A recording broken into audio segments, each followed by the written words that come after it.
시간이 벌써 많이 지났는데, 자, 제가 굉장히 짧은 시간에 설교를 끝낼 수 있는 그런 능력이 있어야 되는데, 자, 오늘 우리 하나님의 말씀부터 보겠습니다. 자, 요한복음 14장 말씀이에요. 요한복음 14장 6절, 우리 한 절만 볼게요.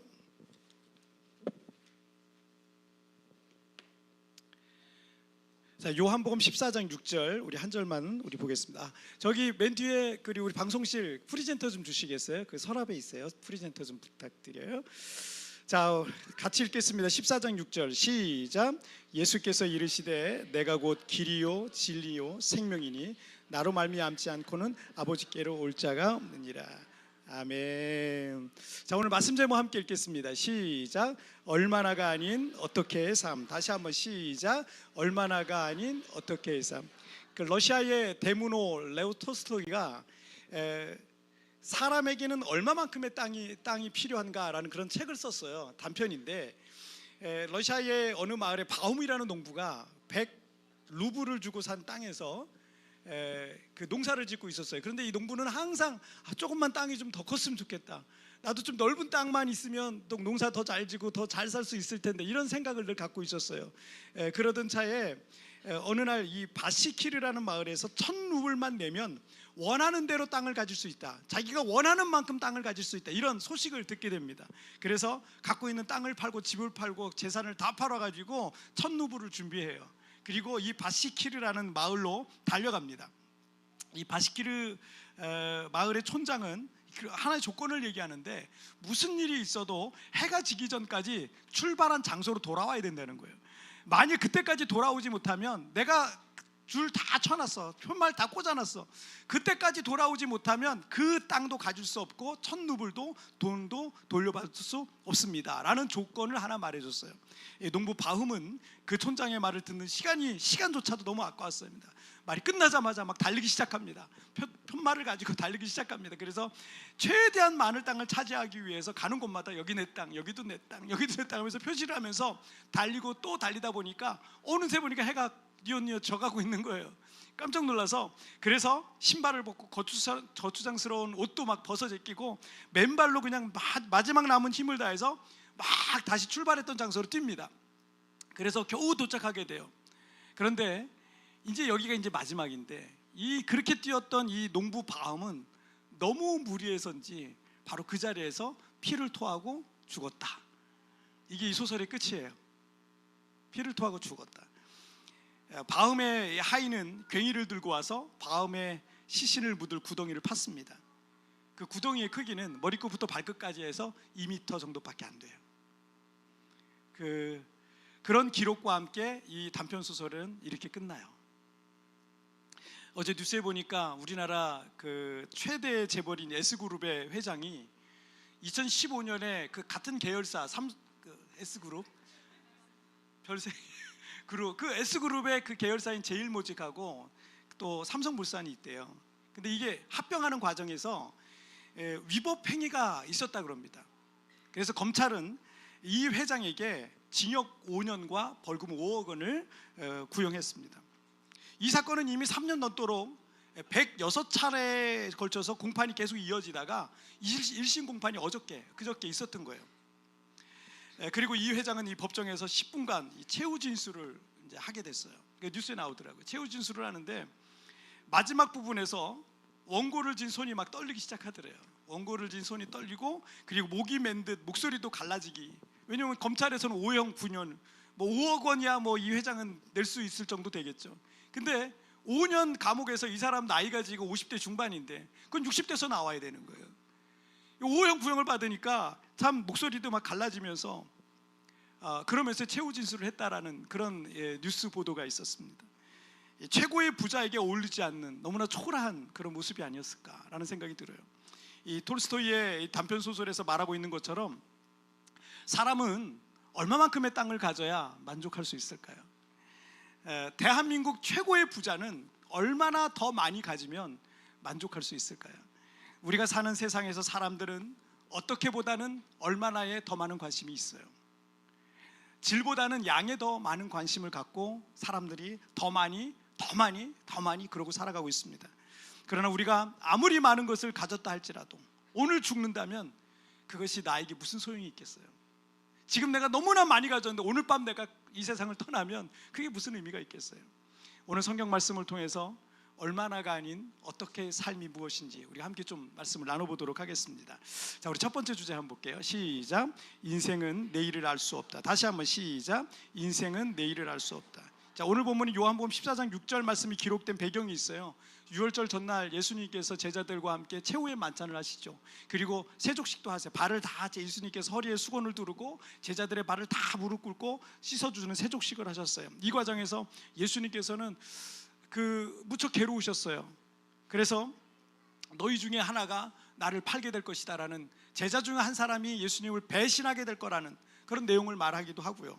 그리고 다구길 전에 내가 3번 나를 부인하리라 라는 말을 베드로에게 말합니다. 절대 베드로는 그렇지 않을 거라고 말했지만 예수님은 다굴기 전에 네가 나를 3번 부인하리라. 그리고 자신이 고난받고 죽게 될 것이라는 말씀, 그리고 자꾸 어딘가로 떠나게 될 것이라는 말씀을 예수님께서 자꾸 하시니까 베드로가 이런 말을 하죠. 주여 어디로 가시나이까? 주여 내가 지금은 어찌하여 따라갈 수 없나이까? 라고 묻기도 했습니다. 여러분, 제자들 입장에서는 모든 걸 버리고요 예수님을 3년 반 동안 따른 거예요. 3년 반 동안 제자들은 직업도 포기했고요, 자신의 어떤 젊은 날에 갖고 있었던 모든 걸 다 포기하고 그 3년들도 6개월 동안 예수님의 제자로 살아왔는데 갑자기 예수님이 어디로 가신다는 거예요. 그리고 자신의 순환과 죽음을 말씀하시고, 그러니까 제자들이 마음에 불안함이 있었던 거죠. 제자들이 불안했던 이유는요, 나는 어떻게 앞으로 살아야 되지 이런 생각이 있을 거예요. 왜냐하면 예수님만 보고 있었거든요. 그런데 나는 이제 앞으로 어떻게 살아야 되지, 무엇을 위해 살아야 되지, 나는 어디로 가야 되지, 이런 생각들 때문이었을 거예요. 지난주 목요일에는 우리나라 대한민국 수능이 있었어요. 수능 당일 새벽 1시 50분에 경기도 화성시 한 아파트 4층에서 수험생이 투신했어요. 다행히 크게 다치긴 했지만 생명에는 지장이 없다 그래요. 살아난 것도 참 기적인 것 같아요. 재수생이었어요. 재수생이었는데 이 학생에게는 수능이라는 거, 대학 입시라는 게 인생의 전부처럼 여겨지는 건데, 그런데 아무리 공부를 해도 공부가 잘 안 되고 성적이 안 오르니까 이제 당일날 수능 당일날이 됐는데 자신이 없는 거예요. 좋은 성적을 받을 자신이 없고 또 이 수능에도 또 실패할 것 같은 이런 압박이, 마음의 압박이 있으니까 그런 극단적 선택을, 20살밖에 안 된 친구일 거 아니에요. 여러분, 수능생들만 그러겠어요? 직장을 잃은 사람들, 사업에 실패한 사람들, 가정에 실패한 사람들, 중병에 걸린 사람들, 건강을 잃은 사람들, 사랑하는 사람과 이별을 한 사람들, 어떤 해결하기 어려운 문제를 만난 사람들, 어떤 일에 내가 모든 것들을 걸었는데 그 일이 실패할 때 그 다음부터는 무엇을 해야 될지, 내가 어떻게 해야 될지, 어떻게 살아야 될지, 나는 어디로 가야 될지, 이게 모르는 게 우리 인생 아닙니까? 그런데 이와 같은 우리의 인생은 나의 내일을 알 수 없어서 불안한 거예요. 최근 우울증과 불안장애 환자들이 크게 늘고 있습니다. 2021년에 우울증과 불안장애로 병원을 치료를 받는 20대 환자가요, 몇 프로 늘었는 줄 아세요? 2021년에 이 불안장애, 우울증으로 치료받는 청년들, 20대 청년이요, 무려 127%가 늘었어요. 어마어마한, 20대가 미래가 없어 보이는 거예요. 여러분, 미래가 없기는 왜 없어요? 20대가 얼마나 좋은 세월인데. 여기 50대들, 40대들, 20대들에게 얘기 좀 해주세요. 지금 20대 너무너무 좋은 시간, 우리 청년들 여기 다 20대잖아요. 너무 좋은 시간을 지금 갖고 있어요. 포기하긴 너무 아까운 거예요. 그런데 우리 청년들이 미래가 안 보이는 거예요. 그러니까 불안한 거예요. 불안하니까 우울증과 불안장애로 계속 병원 치료도 받고 이러는 거예요. 전 연령대도 2017년 통계하고 2021년 통계를 4년 차잖아요. 비교를 해봤더니 35% 이상이 늘었어요. 그러니까 지금 우리가 점점점 경제는 풍요로워지고 나라는 부강해질지 모르겠는데 우리 국민들의 삶은요, 자꾸 불안한 거예요. 뭔가 불안한 거예요. 요한복음 14장 1절 말씀 한번 읽어볼까요? 시작. 너희는 마음에 근심하지 말라. 하나님을 믿으니 또 나를 믿으라. 이렇게 자신의 내일을 알 수 없어서 불안해하고 있는 우리를 향해 예수님께서 하나님을 믿는 너희여, 나를 믿는 자는 그 마음의 근심이 사라질 것이다. 예수님을 믿는 자에게는 그 근심이 사라질 것이다 라고 말씀하고 있는 거죠. 여러분, 우리가 예수님을 믿는다고 해서 내일의 정보, 내일에 대한, 미래에 대한 정보를 미리 알 수 있는 건 아닙니다. 하지만 변함없이 우리를 붙드시고 돌보시고 우리를 사랑하시는 그 하나님을 여러분 신뢰하시길 바랍니다. 그 하나님을 신뢰하기 시작하면 마음의 불안이 사라지기 시작해요. 지난주에 있었던 이 다니엘 기도회 강사 중에 그 배우 김정아 씨와 또 그 결혼한 크리스천 뮤지션인 유은성 씨 부부가 간증하는 시간이 있었어요. 올해 초에 동상이몽이란 TV 예능 프로그램에서도 이 부부의 일상을 소개한 적이 있었는데 아마 그걸 보신 분들은 어느 정도 이 가정의 사정을 좀 아실 것 같습니다. 유은성 씨는 그 하나님 아버지, 하나님 당신의 마음이 있는 곳에 나의 마음이 있기를 원해, 그 노래하고 주의 손에 나의 손을 포개고 주의 발에 나의 발을 포개요, 이 찬양하고, 그리고 나는 믿네, 이 노래 아시죠? 이런 찬양들, 아주 우리나라에서 굉장히 유명한 찬양들을 작곡하고 노래한 CCM 그런 뮤지션이에요. 뭐 대학 교수이기도 하고요. 그런데 작년 가을에 머리가 많이 아팠다는 거예요. 그래서 병원에 가서 진료를 받았더니 뇌종양이라는 진단을 받은 거예요. 뇌종양. 수술이 쉽지 않고, 그리고 수술한다고 해도 장애를 앓거나 또는 죽을 수도 있는, 그래서 언제 죽을지 모르는 시한부의 삶이 이분이 시작을 했다는 거예요. 이게 작년 바로 1년 전 일이에요. 그런데 유은성 씨가 간증을 하면서 인간적으로는 불안하고 걱정 속에서 살 수밖에 없는 시한부 인생이지만 자신의 삶을 하나님께 완전히 맡겼어요. 그리고 이 부부는요, 믿음으로 지금 그 상황 속에 시한부 인생 선고를 받았음에도 믿음으로 살고 있더라고요. 제가 이 부부에 대한 내용을 검색을 하니까 여러 가지 영상들이 막 뜨는데, 그 중에는 아프리카에 가가지고 봉사하고 있는, 이 자신이 올해 또 봉사를 갔다 왔더라고요. 올해 봉사를 갔다 왔는데 자신은 지금 시한부 인생 선고를 받았는데도 불구하고 아프리카에 가서 봉사하고 정말 그곳에서 또 다른 더 어려운 사람들에게 은혜를 베푸는 그런 인생을 살고 있더라고요. 자신이 시한부 인생인 것처럼 어쩌면 그분이 그렇게 얘기해요. 우리 모두도 내일을 알 수 없잖아요. 인생의 내일을 알 수 없기 때문에 우리 모두 어쩌면은 우리 시한부 인생이다, 그렇잖아요. 우리 언제 죽을지 모르잖아요. 그렇지만 시간은 정해져 있을 거 아니에요. 그리고 이런 말을 남긴 것이 제 마음에 좀 큰 울림이 됐어요. 언제 죽느냐가 중요한 게 아니라 어떻게 사느냐가 중요한 거다. 우리는 얼마나의 삶에 많이 관심을 갖고 있잖아요. 그런데 그것보다 질이 더 중요하다. 어떤 삶을 사느냐, 어떻게 삶을 사느냐, 이게 더 중요하다, 이런 얘기를 하는 거죠. 그렇게 언제 죽을지 모르는 절망적인 상황 속에서도 이분들은요, 지금 누군가의 희망이 되고 소망이 되고 위로가 되는, 그렇게 살아가고 있는 이 부부의 모습 속에서 정말 큰 도전을 받았어요. 하나님께서 내 생명과 호흡을 붙들고 계시기 때문에 내 인생의 내일을 모르면, 여러분 그러면 어떻겠습니까? 여러분 내일 몰라도 괜찮아요. 하나님이 내 생명 붙들고 계시니까 내일 몰라도 괜찮아요. 모두가 언젠가는 죽는데 오래 살 줄 알았던 사람이 갑자기 죽기도 하잖아요. 저 사람은 굉장히 건강하다, 근데 갑자기 죽는 사람이 있어요. 그런데 얼마 못 살 줄 알았던 사람이 오히려 더 오래 살기도 해요. 우리는 모두 언젠가는 다 죽게 됩니다. 때문에 언제 죽느냐가 중요한 게 아니라 어떻게 사느냐, 그게 더 중요합니다. 저도 10대 시절에, 10대 후반에 몸이 많이 아팠잖아요. 여러 번 제가 간증을 했지만 몸이 많이 아팠어요. 그래서 제가 이 10대를 과연 넘길 수 있을까? 여러분 10대 때 그런 생각을 하며 살았어요. 내가 20대를 넘길 수 있을까? 20대가 됐어요. 내가 20대는 넘길 수 있을까? 내가 10대는 어떻게 넘겼는데 20대는 넘길 수 있을까? 그런 생각을 했다니까요. 근데 20대도 넘기더라고요. 20대도 넘기고, 그리고 30대, 40대, 그리고 50대를 지금 저는 살아가고 있는 거예요. 주님께서 나를 붙들고 계시면 여러분 괜찮아요. 여러 가지 불안한 요소들이 있고 어려운 상황들이 있고 걱정될 만한, 근심될 만한 상황들이 있죠.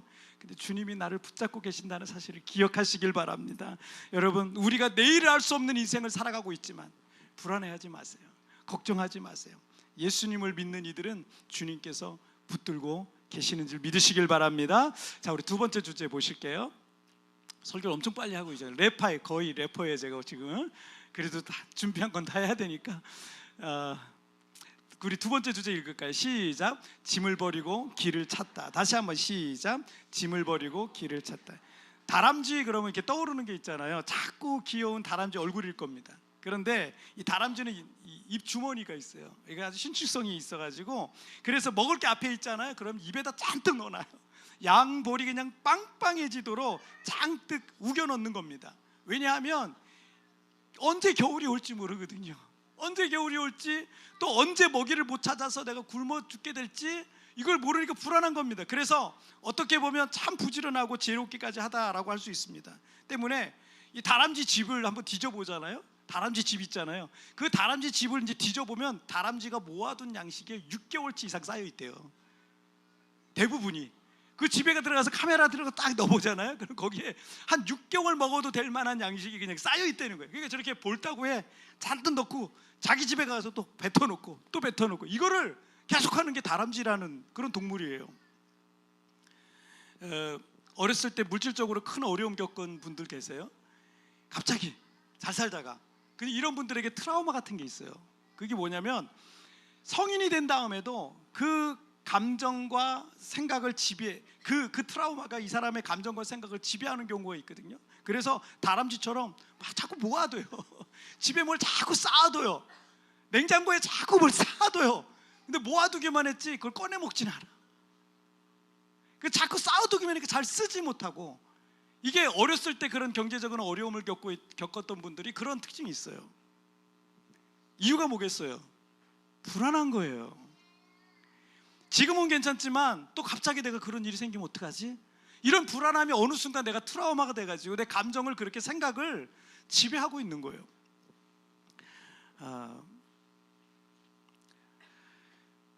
여러분, 그 불안함은 우리의 감정과 육체를, 우리의 정신을 쉬지 못하게 만듭니다. 계속 뭔가를 해야 되는 거예요. 계속 무거운 짐을 그렇게 스스로 지고 살아가는 거죠. 마태복음 11장 28절에서 예수님께서 수고하고 무거운 짐진 자들아 다 내게로 오라, 내가 너희를 쉬게 하리라 말씀하셨어요. 여기서 수고하고 무거운이라는 단어는요, 능동태하고 수동태로 되어 있어요. 그런데 이 능동태는 뭐예요? 내가 스스로 만든 거예요. 내가 선택했고 내가 결정했고, 그랬더니 근데 하다 보니까 너무 힘든 거야. 내 인생이 내가 결정한 건데, 내가 결정한 문제에서 내가 책임져야 되는데 너무 무겁고 힘든 거예요. 그리고 수동태는 뭐예요? 나는 원치 않았는데 어쩔 수 없이 어쩌다 보니까 내가 지게 된 짐이 있어요. 가정에서 지게 된 짐, 누군가에 의해서 내가 억지로 지게 된 짐, 그런 인생의 짐을 말씀하고 있는 겁니다. 예수님께서는 내 인생에 어떤 무거운 짐이든 그걸 갖고 내게로 오라, 내가 너희를 쉬게 할 것이다 라고 말씀하시고 있는 거죠. 우리 교회 집사님 중에 50대 초반의 젊은 나이에 벌써 암 수술을 몇 차례 하신 분이 계세요. 우리 여자 집사님 중에. 지금도 우리 성도님들이 매일 기도해드리고 있는데, 집사님은 하루라도 빨리 교회에 돌아오고 싶어 하세요. 한국에 계신데, 한국에서 지난 수개월 동안 힘든 그 항암 치료를 받고 계세요. 그래서 머리가 다 빠지셨어요. 머리가 이제 하나도 없으시고 다 빠지시고, 혼자 이제 요양병원에서 이제 홀로 이제 투병 중에 계십니다. 우리 집사님이 추수감사절이라고 하나님의 열심이라는 찬양을 직접 부르셨어요. 이걸 영상으로 만들어 가지고 보내셨어요. 여러분, 오늘 이 시간 이 설교 마무리 이제 할 건데, 그 영상, 짧은 영상 하나 보고 좀 우리 같이, 불 여기 앞에 부분 좀 꺼주셔도 괜찮을 것 같아요. 그거 보고 같이 다시 말씀 마무리하도록 하겠습니다. 네, 들어주세요.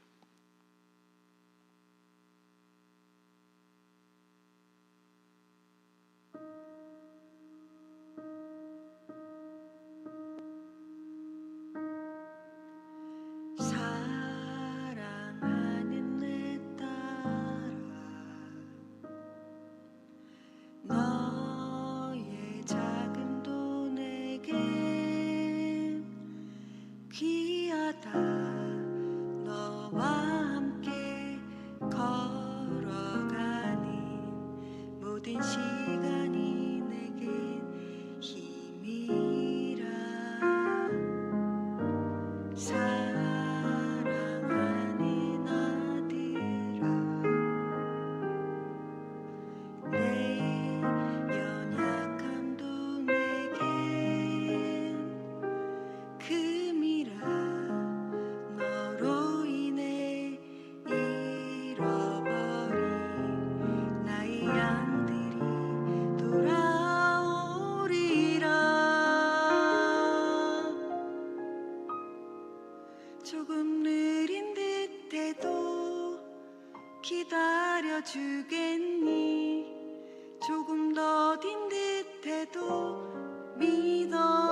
가자.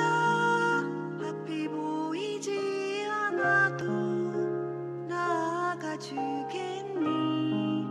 이해되지 않아도 사랑해 주겠니.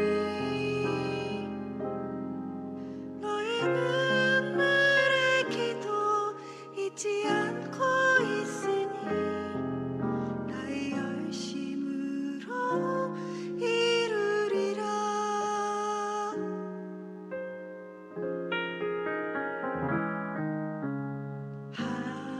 하나뿐인 사랑은 내게 부탁이 있다. 길 잃어 지친 영혼 돌아보라. 나의 품으로 안기어라. 조금 느린 듯해도 기다려주겠니. 조금 더딘 듯해도 믿어줄 수 있니. 내가 가는 그 길 절대 헛되지 않으니 나와 함께 가자. 앞이 보이지 않아도 나아가 주겠니. 이해되지 않아도 사랑해 주겠니. 너의 눈물의 기도 잊지 않고 있으니 나의 열심으로 이루리라. 내게 그 땅을 부탁한다.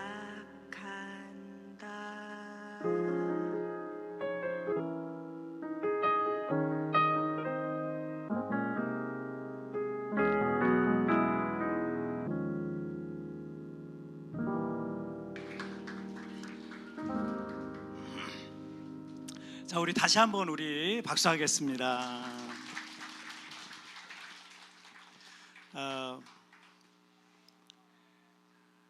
그 에스겔 16장 6절 말씀에 피투성이라도 살아있으라. 피투성이라도 살아있으라.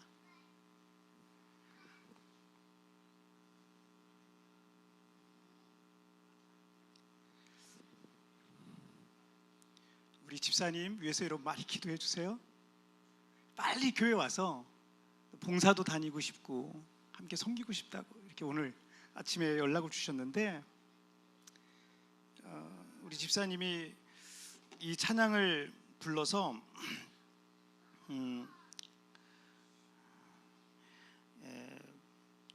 오늘 이런 문자를 주셨어요. 이번 추수감사절 찬양을 준비하면서 저희 약함을 통해 일하시는 주님의 은혜를 깨닫게 하셨습니다. 항암 전에 하나님이 주신 그 육체의 가시, 나의 은혜가 내게 족하다, 이 말씀을 깨닫지 못했었는데, 이렇게 저의 약함을 통해 저희 병실 분들에게 저의 찬양을 들려드리고 또 우리 환우들이 감동하시고 이로 인해 믿지 않는 분들에게까지 다시 하나님을 보게 하시는 일이 있었습니다. 그리고 그 일을 통해서 위로받고 기뻐하게 하심을 보고 그 말씀이 이곳저곳에 들려오며 살아계신 주님을 느끼게 해주셨습니다. 처음에는 이해되지 않고 처음에는 알 수 없었다 그러세요. 그런데 이 일을 통해서 하나님이 그 병실에 하나님의 놀라운 위로가, 하나님의 위로가 그 병실에 계속 흐르고 있는 거예요. 한 분이 이렇게 하나님 붙들고 있고 하나님이 붙들고 있는 또 한 분이 그렇게 그 병실에 있는 분들에게 놀라운 위로가 되고 있습니다. 이 찬양의 가사는 사랑하는 내 딸아, 사랑하는 아들아 라고 시작하는데 후렴구에 이런 가사였어요. 조금 느린 듯해도 기다려주겠니. 조금 더딘 듯해도 믿어줄 수 있니. 네가 가는 그 길 절대 헛되지 않으니 나와 함께 가자. 앞이 보이지 않아도 나아가 주겠니. 이해되지 않아도 살아내 주겠니. 너희 눈물의 기도 잊지 않고 있으니 나의 열심히 이루리라. 암이란 병은 사람을 얼마나 불안하게 만드는지 몰라요. 저도 뭐 큰 중한 암은 아니었지만 그걸 한번 겪고 나니까 여러분 그 사람이 얼마나 불안한지 몰라요. 암세포라는 것이 내 혈관을 타고 어느 장기에 붙어서 또 다른 암이 되면 어떻게 될까? 지금도 그런 마음이 있어요. 그래서 내가 앞으로 어떻게 될지, 얼마나 내가 살 수 있을지, 그렇게 늘 죽음의 문턱에서 불안 속에서 가슴을 졸이면서 살아야 되는 것이 이 암환우들이세요. 그런데 이 찬양의 가사와 같이 조금 느린 듯해도, 조금 더딘 듯해도, 여러분 우리 집사님이요 주님께 자신의 삶을 완전히 맡긴 거예요. 그렇게 자신의 삶을 완전히 맡긴 거예요. 아까 유은성 씨 간증 잠깐 얘기했지만 자신의 삶을 그냥 다 맡긴 거예요. 그리고 앞이 보이지 않아도, 이해되지 않아도 지금 믿음으로 삶을 살아내고 있는 거예요. 여러분 우리의 눈물의 기도 결코 잊지 않으실 거예요. 하나님의 열심은 나를 향한 당신의 선한 뜻을 반드시 이루어 가실 겁니다. 여러분 요한복음 14장 6절 말씀 읽고 우리 마치겠습니다. 시작. 예수께서 이르시되 내가 곧 길이요 진리요 생명이니 나로 말미암지 않고는 아버지께로 올 자가 없느니라. 아멘. 여러분 내 인생의 모든 짐을 버리고 예수님 안에서 새로운 길을 찾으시기를 주님의 이름으로 축복합니다. 우리의 길과 진리와 생명이신 예수님은 우리에게 새로운 인생을 열어주실 줄 믿습니다. 여러분 오늘 두 가지 말씀 나눴죠? 한번 읽어볼까요? 시작. 인생은 내일을 알 수 없다. 짐을 버리고 길을 찾다. 다시 한번 시작. 인생은 내일을 알 수 없다. 짐을 버리고 길을 찾다. 함께 찬양